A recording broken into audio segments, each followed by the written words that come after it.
నమస్తే, welcome to Suman TV. నేను మీ anchor Shri. చాలా వరకు కూడా ఎవరైతే అమ్మాయిలైతే ఉన్నారో వాళ్ళందరూ కూడా ఎస్పెషల్లీ అన్వాంటెడ్ హెయిర్ మన ఫేస్ మీద ఎక్కువగా ఇది కనిపించడంతో బయటకు వెళ్ళడానికి చాలామంది ఇబ్బందిగా ఫీల్ అవుతూ ఉంటారు. అసలు ఈ అన్వాంటెడ్ ఫేస్ మీద రావడానికి గల రీజన్స్ ఏంటి, వీటికి శ్రీ స్కిన్ క్లినిక్లో ఎలాంటి ట్రీట్మెంట్స్ అవైలబుల్ ఉన్నాయో వీటన్నిటి గురించి ఇన్ డీటెయిల్గా మనతో మాట్లాడడానికి డాక్టర్ సుధావాణి గారు ఉన్నారు. వారిని అడిగి తెలుసుకుందాం. నమస్కారం మేడం. నమస్తే. సో మేడం, మనకు తెలుసు ఎస్పెషల్లీ ఉమెన్స్ ఇది ఎక్కువగా ఫీల్ అవుతూ ఉంటారు. వయసుతో సంబంధం లేకుండా ఆడవాళ్ళకి ఫేస్ మీద ఫేషియల్ హెయిర్ అనేది పెరుగుతూ ఉంటుంది. ఎందుకంటారు మేడం?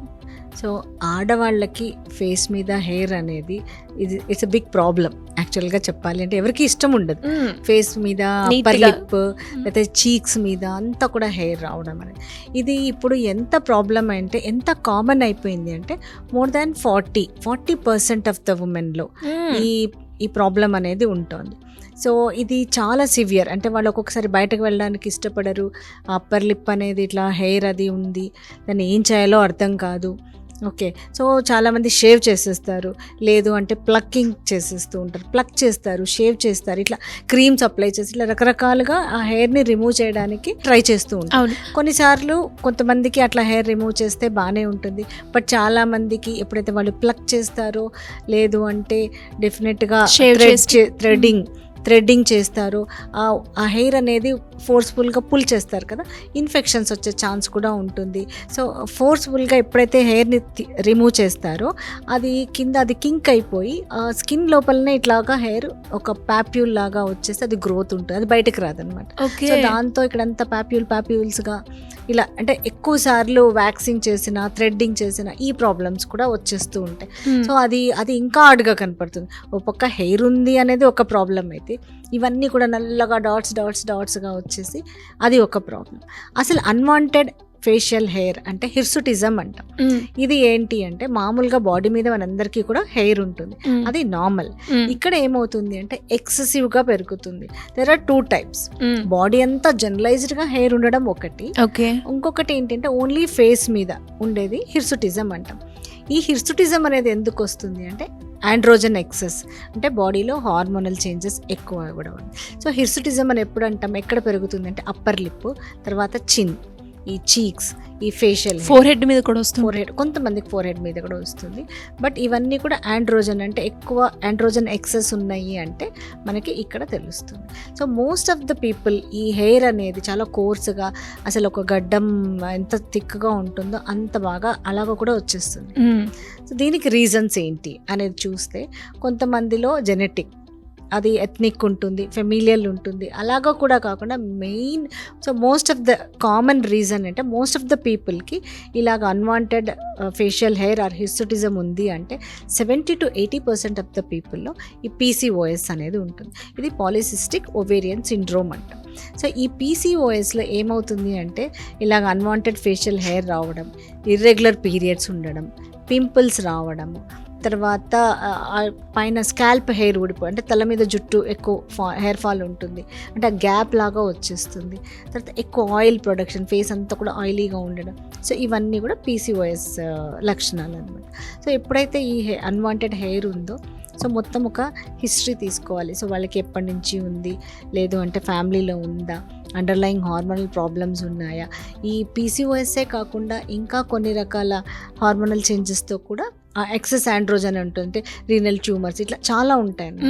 సో వాటన్నిటిని కూడా ఎక్స్క్లూడ్ చేసుకుంటాం. బట్ జనరల్గా అంటే ఎలాంటి ప్రాబ్లము ఉండదు. ఇవన్నీ కూడా ఎథ్నిక్ ఆర్ ఫెమిలియల్, అప్పుడే హెయిర్ గ్రోత్ ఉంటుంది, లేదా PCOS. ఈ 3 మెయిన్ రీజన్స్.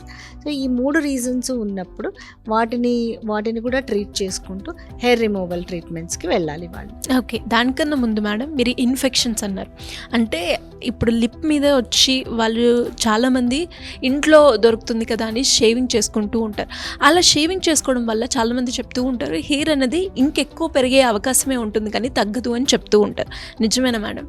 అంటే షేవింగ్ కూడా రిపీటెడ్ షేవింగ్ చాలా గట్టిగా అణిచి చేస్తే మళ్ళీ దాంతో కూడా కొంచెం బ్లడ్ సర్క్యులేషన్ ఎక్కువయ్యి, దాంతో కూడా బ్లడ్ సర్క్యులేషన్ ఎక్కువయ్యి ఎక్కువ హెయిర్ పెరిగే ఛాన్స్ ఉంటుంది. ఒకవేళ షేవింగ్ చేసినా కూడా చాలా light shaving, not like men, వాళ్ళు ఎలా చేస్తారో అలా చేయకుండా లైట్గా చేసుకోవాలి and along the hair growth చేయాలి. ఓకే. బట్ రిపీటెడ్ షేవింగ్ కూడా చేస్తే కూడా స్కిన్ డార్క్ అయిపోతుంది, పిగ్మెంటేషన్ వస్తుంది. సో అది కూడా మనకి యాక్సెప్టబుల్ ఉండదు.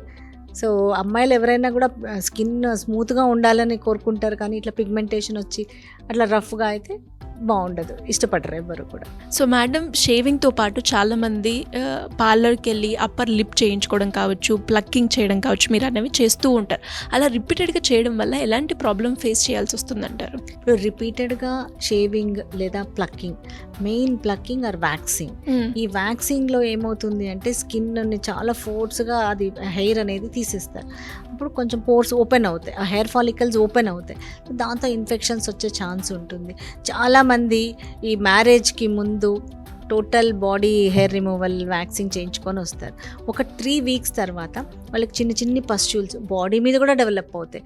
వెనకాల బ్యాక్ చిన్న చిన్ని పస్ట్యూల్స్, లేకపోతే యాక్నిఫార్మ్ ఎరప్షన్స్ అంట, పింపుల్స్ టైప్లో చిన్న చిన్ని పొక్కుల్లాగా బాడీ అంతా వచ్చేస్తుంటుంది అనమాట. అప్పుడు అడిగితే అవును మేము 3 weeks బ్యాక్ వ్యాక్సింగ్ చేయించుకున్నాము అని చెప్తూ ఉంటారు. సో డెఫినెట్గా ఇది ఒక రీజన్. ఇది రిపీటెడ్గా అయితే ఇంకా ఎక్కువగా ప్రాబ్లం ఉంటుంది. రిపీటెడ్ వ్యాక్సింగ్ లేదా థ్రెడ్డింగ్ వల్ల ఏమవుతుంది అంటే ఆ హెయిర్ కింక్ అయిపోయి లోపలే రౌండ్గా చుట్టుకొని గ్రోత్ ఉంటుంది, అంటే ఫ్రీగా బయటికి రాదు. అలాంటప్పుడు కూడా పాప్యూల్స్ లాగా డెవలప్ అయ్యి ఆ చిన్న చిన్ని పొక్కులు, స్కిన్ అప్పర్ లిప్, చిన్ను చాలా రఫ్గా అయిపోతుంది స్కిన్. అది కూడా ఒక ప్రాబ్లం అనమాట రిపీటెడ్ వ్యాక్సింగ్ ఆర్ థ్రెడ్డింగ్ వల్ల. ఓకే. మరి దీనికంటూ మేడం చాలామంది ఇంట్లో రెమెడీస్ ఫాలో అవుతూ ఉంటారు. బట్ స్టిల్ అయినా కూడా ఫేస్ పరంగా చూసుకుంటే చాలా రెమెడీస్ ఫాలో అవుతుంటారు. అవి కూడా రిజల్ట్ రానప్పుడు ఓకే నేను ఇంకా ట్రీట్మెంట్కి వెళ్ళాలి అనుకున్నప్పుడు శ్రీ స్కిన్ క్లినిక్లో ఎలాంటి ట్రీట్మెంట్స్ అవైలబుల్గా ఉన్నాయి ఈ అన్వాంటెడ్ హెయిర్ని రిమూవ్ చేయడానికి మేడం? అన్వాంటెడ్ హెయిర్ రిమూవల్కి one of the best treatment ఏంటి అంటే లేజర్ హెయిర్ రిడక్షన్. ఈ లేజర్ హెయిర్ రిడక్షన్ అనేది పెయిన్లెస్, చాలా సేఫ్ ఉంటుంది, ఎలాంటి పెయిన్ ఉండదు. సో వీళ్ళు ఒక 6 to 8 sittings depending upon the condition sittings తీసుకుంటే పెయిన్లెస్ హెయిర్ రిడక్షన్ అనేది ఉంటుంది. సో చాలామంది అనుకుంటారు లేజర్ అనేది చాలా ఎక్స్పెన్సివ్, చాలా కాస్ట్ అనేసి. బట్ మన దగ్గర మంచి రీజనబుల్ ప్రైజెస్లో ఈ లేజర్ హెయిర్ రిడక్షన్ అనేది అవైలబుల్ ఉంది. ఓకే. అంటే ఇది కాకుండా ఇంకేమైనా ఉన్నాయా మేడం? ఈ ట్రీట్మెంట్ తోటి మనం రిమూవ్ చేసుకునే అవకాశం ఉందంటారా? Best treatment laser hair reduction. Okay. Laser hair reduction ఇంకా అదర్ ట్రీట్మెంట్స్ ఉన్నాయి, ఎలక్ట్రాలసిస్ అలాంటివి కూడా ఉన్నాయి. బట్ ఎలక్ట్రాలసిస్లో కూడా ఒక్కొక్క హెయిర్ దగ్గరికి వెళ్ళి రిమూవ్ చేయాలి. ఒక్కొక్కసారి కొంతమందిలో ఫైన్ స్కార్స్ లాగా వచ్చే ఛాన్స్ ఉంటుంది. సో లేజర్ హెయిర్ రిడక్షన్లో అలాంటి ప్రాబ్లం ఏమీ ఉండదు. బట్ అది వాళ్ళ హార్మోనల్ లెవెల్స్ని బట్టి ఒక్కొక్కసారి కొంతమందికి కొన్ని మెయింటెనెన్స్ ట్రీట్మెంట్స్ అట్లా అవసరం ఉంటుంది. కొంతమందికి వితిన్ అంటే 5-6 ట్రీట్మెంట్స్లోనే చాలా బెటర్ రెస్పాన్స్ కూడా ఉంటుంది. అండ్ అలాగే మేడం ఈ మధ్య కాలంలో మనం చూస్తే ఎస్పెషల్లీ యంగ్ ఏజ్లో కూడా చాలా తొందరగానే ప్యూబర్టీ స్టేజ్కి రావడం, ఈ అన్వాంటెడ్ హెయిర్ ఫేస్ మీద గ్రో అవ్వడం చూస్తూ ఉన్నాం. దాని గురించి అమ్మాయిలు ఎక్కువగా అంటే ఇంట్లో రెమెడీస్తో పాటు డాక్టర్స్ ఏది చెప్తే ఇన్స్టాలో ఇప్పుడు చూస్తే రకరకాలుగా వీడియోలు మనం చూస్తున్నాం, అవి వాడేసి ఎక్కువగా కరప్ట్ చేసుకుంటూ ఉన్నారు. అంటే వాళ్ళందరికీ కూడా అంటే నాకు ఇప్పుడు నా ఏజ్ తక్కువ, ఇలాంటి ట్రీట్మెంట్ నేను తీసుకోవచ్చా అన్న డౌట్ వస్తూ ఉంటుంది ఎవరైనా కూడా ఈ వీడియో చూస్తుంటే. సో అలా వాళ్ళకు కూడా ట్రీట్మెంట్ తీసుకోవచ్చు కదా మేడం? అంటే ఏజ్ అంటూ ఏదైనా మ్యాండేటరీ ఉంటుందా? అలా లేదు, నేను చెప్తాను. మీరంటే ఒక గర్ల్ అనమాట, అమ్మాయి 7th or 8th class అనుకుంటాను. తనకు చాలా హెయిర్ గ్రోత్ ఉండేది ఫేస్ మీద, అప్పర్ లిప్. ఇంకా ఎంత అంటే తను ఎంత సఫర్ అయ్యేది అంటే స్కూల్లో పిల్లలందరూ నన్ను చాలా ఏడిపిస్తున్నారు, నేను స్కూల్కి వెళ్ళను అనే స్టేజ్కి వచ్చేస్తే వాళ్ళ పేరెంట్స్ తీసుకొని వచ్చారు క్లినిక్కి. సో ఆ అమ్మాయికి నిజంగానే పాపం హెయిర్ ఉంది, చాలా అంటే కొంచెం ఆడ్గానే కనపడుతుంది. So her problem is genuine. So దీనికి ఎలాంటి ఆప్షన్ ట్రీట్మెంట్ ఉంది అంటే ఇప్పుడు ఒకప్పుడు 18 అవ్వాలి, 20 years వస్తే కానీ లేజర్ ట్రీట్మెంట్స్ తీసుకోకూడదు, లేజర్ ట్రీట్మెంట్స్ చాలా సైడ్ ఎఫెక్ట్స్ ఉంటాయి అలా అనుకునేవాడు. కానీ ఇప్పుడు అలా ఈ లేజర్స్తో అసలు పెయిన్ లేదు, చాలా అంటే మంచి రిజల్ట్స్ ఉన్నాయి. సో ఏ ఏజ్ నుంచి తీసుకోవాలి అంటే ఇప్పుడు వాళ్ళకి పీరియడ్స్ స్టార్ట్ అవుతాయి అంటే మినార్కీ వచ్చాక 2 years తర్వాత నుంచి లేజర్ ట్రీట్మెంట్ అనేది తీసుకోవచ్చు. ఇవాళ పిల్లలందరికీ కూడా చాలా ఎర్లీగానే మినార్కీ వస్తుంది, 10 yearsకే మినార్కీ వచ్చేస్తుంది, వాళ్ళకి మెచ్యూరిటీ కూడా అంతే ఉంది. సో వాళ్ళు 10-12కి రాగానే facial hair, upper lip hair అనేది చాలా అంటే వాళ్ళే ఐడెంటిఫై చేసేస్తున్నారు, నాకు ఇలా ఉంది బాగాలేదు అనేది. సో మినార్కీ వచ్చిన తర్వాత 2 years తర్వాత ఎప్పుడైనా కూడా లేజర్ హెయిర్ రిడక్షన్ అనేది స్టార్ట్ చేయొచ్చు. అండ్ ఎస్పెషల్లీ మేడం చాలామందికి అంటే వైట్గా ఉన్న వాళ్ళకి ఈ అన్వాంటెడ్ హెయిర్ అనేది చాలా ఈజీగా రికగ్నైజ్ చేస్తూ ఉంటారు. అంటే బ్లాక్ ఉన్న వాళ్ళకి కొంచెం ఆ ప్రాబ్లం అనేది తక్కువ ఉంటుంది, కానీ ఎప్పుడైతే కొంచెం ఫెయిర్గా ఉండి ఇవే హైలైట్ అవుతూ ఉన్న వాళ్ళకి కూడా నేను చాలామందిని చూశాను. అలా ఎవరైనా కూడా ఇంట్రెస్ట్ ఉండి అంటే క్లినిక్కి వచ్చి ట్రీట్మెంట్ గురించి తెలుసుకోవాలి అన్న, ట్రీట్మెంట్ తీసుకోవాలి అనుకునే వాళ్ళు ఏ రకంగా మిమ్మల్ని అప్రోచ్ చేయ ఛాన్స్ ఉందంటే? సో వాళ్ళు మా క్లినిక్ నెంబర్కి కాల్ చేయొచ్చు. Always they can take appointment and they can get the treatments done. Thank you madam, thank you so much. Thank you. So చూసారు కదా, మరి మీరు కూడా ఫేషియల్ మీద హెయిర్ గ్రోత్ ఉంది, దానికంటూ ఒక మంచి ట్రీట్మెంట్ గురించి మీరు సెర్చ్ చేస్తున్నారో అనుకుంటే నేనైతే చెప్తాను the best option Sri skin clinic అనమాట. ఇక్కడ మనకి రీజనబుల్ ప్రైస్లో, అఫోర్డబుల్ ప్రైస్లోనే మనకి ట్రీట్మెంట్ అయితే అందిస్తూ ఉన్నారు. మరి దీనికి సంబంధించిన ఇంకా డీటెయిల్స్ కావాలి అంటే సింపుల్గా కింద స్క్రోల్ అవుతున్న నెంబర్ని సంప్రదిస్తే సరిపోతుంది.